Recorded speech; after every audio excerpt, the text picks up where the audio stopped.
And this is not your first, is it your first one? Well, we had our Indian premiere during COP7, right, of course, yeah, so that was our way of protesting, is say, you know what, and for all the media that's not allowed in back then, you know, come to our event.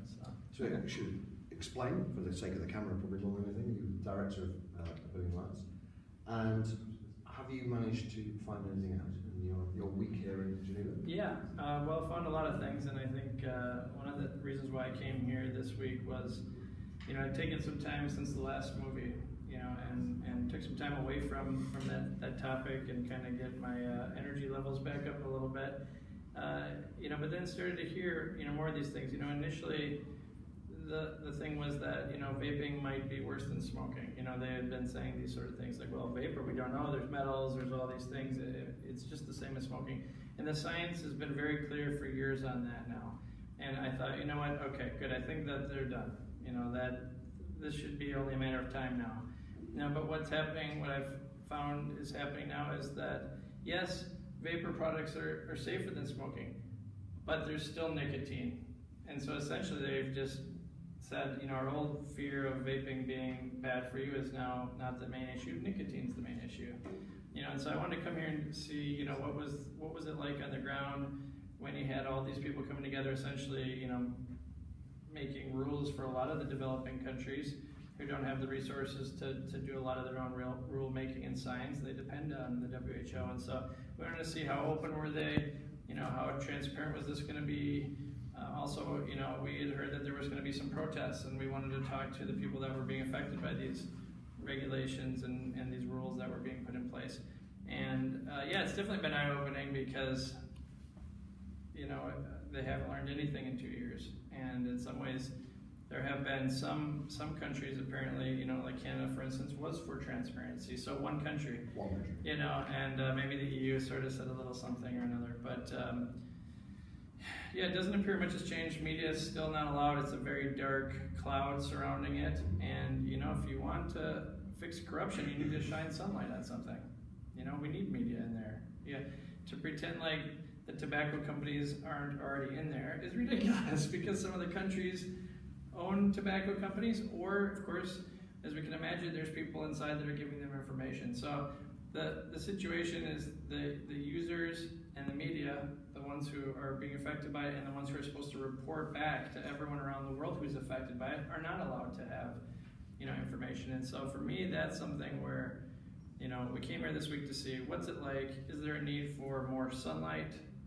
And yeah, so there's definitely a need for more sunlight, and I think at this point we've decided that we need to make a movie about nicotine. What is it you think they are so scared of? I mean, they get quite a bit of bad publicity for keeping the media and so on. And even if they allow tobacco industry executives in there to watch it, I mean, what exactly is the harm? What are they so concerned about? Well, that's a really good question, you know, and I haven't been able to get answers because everybody we talked to, we tried to ask a variety of delegates in a very respectful way, you know, what's the feelings on the transparency? Oh, we can't talk to the media, sorry. You know, they can't talk to the media. You know, they're supposed to represent the people, but they won't talk to the voice of the people, you know, or the, you know, essentially the ears of the people. And so, yeah, and I think basically it's, in some ways it's the public's fault, I think. You know, if you allow your own, you know, especially democratic countries, you know, where people are voting for their leaders, you know, I think that's one of the biggest problems here is apathy. You know, the public is like, well, I don't care about that topic, so, oh, they don't allow media? Yeah, that's not good. But it's not even really I'm going to go, where's my football game? Yeah, I mean, you know, they got something else to do. It's also, I think, the fact that the WHO, you know, it doesn't actually make laws. Right? It's extremely influential, especially in developing countries. But for even if you're a committed smoker, it doesn't feel like it really matters to you what the WHO says. Right. Although the FCTC, my understanding is it's a treaty. Yeah, right. To work together to create the law. So in some ways, it's almost like rulemaking. I think the FCTC. It's a gray area, and it's not quite as binding as they like to make. Right. It's definitely not binding. Some countries have sort of ignored it almost. You know, but in some ways. And the stuff that we talk about this week will not be binding. Because I mean, I don't think they're talking about major treaty changes, but then who knows? So yeah. Have you heard anything about what's? You know, I haven't heard much. You know, I don't have any spies inside. So.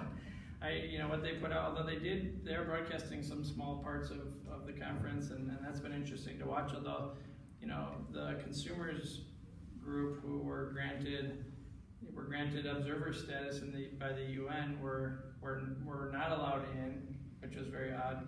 And then they did have a big debate and then decided whether or not to ban them, but they cut the feed right before they began discussion about that. So coincidentally, and of course it's hard to prove that kind of stuff, why was something done, but that's definitely, definitely not okay in my book. Okay, thank you very much. Yeah, thank you.